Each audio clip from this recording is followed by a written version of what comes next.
In Chapter 11, we're going to be working with a few different types of hypothesis tests. And in order to choose the correct type, you're going to have to know a couple things. You're going to have to know whether you're working with quantitative or qualitative data, i.e. proportions or means, right? Quantitative being the means, qualitative being proportions.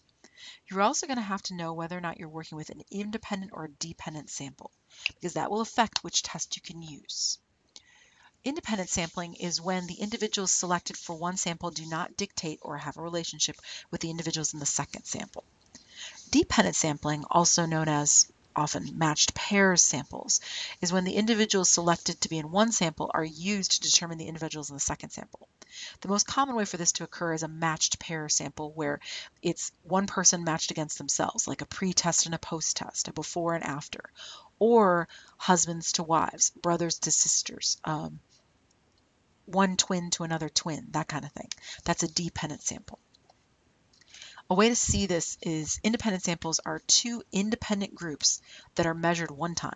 So they call up two separate groups of people and they ask them a question. Dependent samples are one group of people, but you measure them twice. You measure one side, then the other side. You measure beginning and end, that kind of thing. All right, so we're going to determine whether the following sampling method is independent or dependent. Then determine whether the response variable is qualitative or quantitative. Qualitative will be working with proportions, section 11.1. Quantitative will be 11.2 and 11.3 when we're working with quantitative means. All right, so they have the accuracy of verbal responses is tested in an experiment in which individuals report their heights verbally and then they are measured.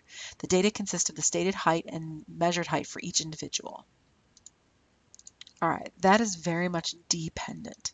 You have one group of people asked twice. They've got the verbal and then they've got the tape measure, right? So verbal is the first, right? First is verbal, and then the second equals tape measure, right? They're measuring with the tape measure. That means that height is what your variable is, right? So your variable is height. The unit for it is inches.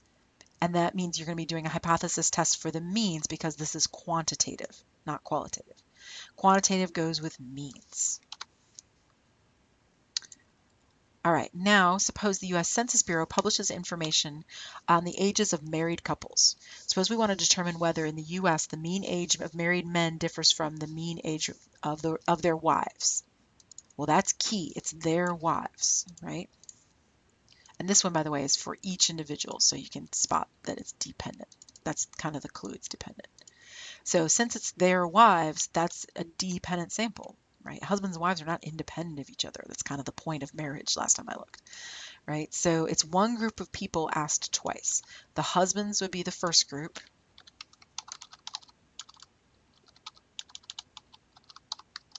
And then the wives are the second group. Okay? And then they're measured against each other and they're not independent of each other, right? Because they're married. That'd be different if they asked 50 random husbands and 50 random wives that are not their wives. Well, that's totally different. But we are actually talking about married couples. Married couples are dependent. There, I just tossed that in. Married couples are dependent, don't forget. So now your variable is age, and the unit in this case would be years. You measure your age in years. And that'd be, again, a hypothesis test for the means because this is a quantitative variable. Now suppose the Pew Research Center calls 1,000 people and asks them two questions. Do you support or oppose the death penalty? Do you support or oppose exonerated prisoner compensation laws? Okay. Well, since they're asking the same group of people two questions, that's dependent as well. But this time it's qualitative. There we go. So first question is death penalty support. Second question is compensation law support, but it's do you support or oppose? That makes it qualitative, and that means you're doing a hypothesis test for proportions. Once this data is qualitative like this, it's proportions is the test you're doing. And of course, we're going to run into tests of both means and proportions in this chapter. All right, now I'm actually going to start hypothesis testing to some extent with this next problem, but I won't be able to finish it in this video. We'll finish it in the next one. So we have a test regarding our testing hypotheses regarding matched pairs data. So let's see what we have here. A study was carried out to determine whether Reiki touch therapy was useful in the reduction of mean pain level in chronic pain sufferers, including cancer patients. The pain level reported by a random sample of 13 patients before and after Reiki touch therapy is shown in the table. We are going to use the results to determine whether there was a reduction in pain level after the Reiki therapy. All right, so I think I'm pronouncing that right. Sorry if I'm not. I think it's Reiki. What we're trying to see is they have pain. You touch them, right? Given this therapy, it's kind of a massage therapy, and then see if they have a less pain, right? So you're testing one group twice. That means it's dependent. So it's dependent because it's one group of patients. One group of patients are pain sufferers measured twice, before and after. That's a classic example of a dependent sample, if they're measured before and after like that.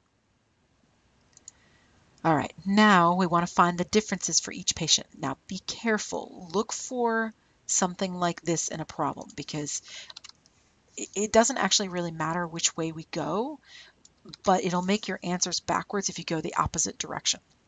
And so it sounds kind of strange, but usually when I'm writing a problem like this, I'm going to tell you which direction I want. I'll tell you which group I want to be the group in front. It doesn't actually make that much of a difference, but there you have it, right? So follow whichever way I tell you. It won't really make the problem wrong. It'll just make all the numbers kind of backwards, the opposite sign of what you expect. Now you could sit here and do all the subtraction in your head. I know you're capable.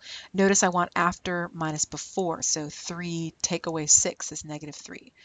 1 take away 2 is negative 1, and so on.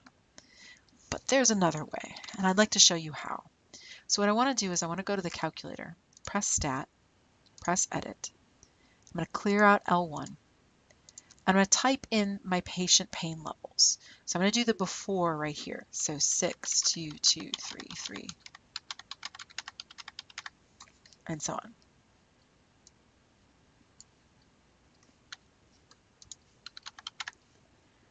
All right, so there's all the pain levels if you don't believe me. There we go. 6, 2, 2, 3, 3, 4, blah, blah, blah. Then I'm going to go type in the afters in the next column. I'm going to go over here. I'm going to type in all the afters. So that'd be 3, enter, 1. All right, so I have them all typed in. And then what I want to do is have L3, this list 3, get all the values here for L2 minus L1. Now remember, L2 was my after, L1 was my before, and I remember I want after minus before, so I want L2 minus L1, right? Because I put L2 as my after, and I put L1 as my before. There's nothing to keep me doing that. I could have done it the other way if I wanted. It doesn't really make any difference. That's just how I did it. Having some issues there. Okay, so now I'm going to make it so that the calculator finds the values for me. All right, let me show you how this works. So I go up to the top and I tell it, it says L3 equals, and I'm going to tell it I want after, which was L2, minus before, which was L1. Enter. There they are. Like that. It just finds all of them for you in one column. And so then I know that this next number is -1. I know the next one's -2, -3, -1, and so on.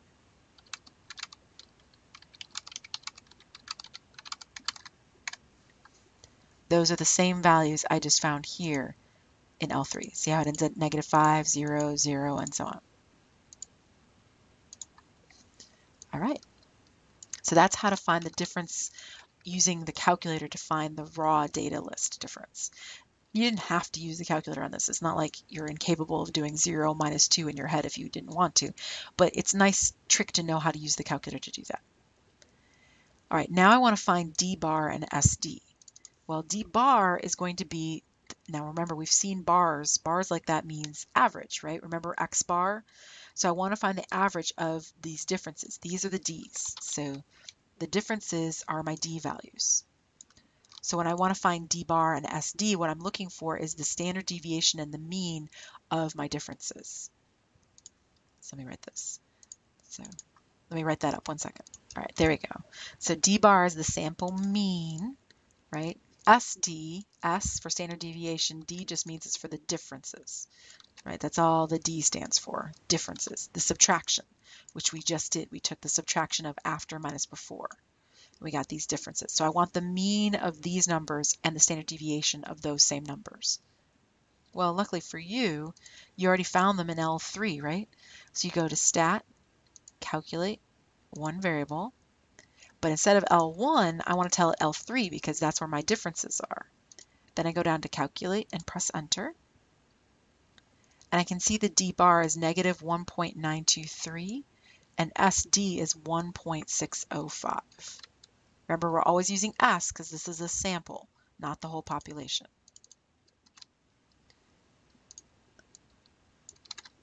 All right then, we're done with that. Let's stop right there because we don't have time to do the whole hypothesis test. And let's begin with the hypothesis test for the mean differences in the mean of the differences in the next video.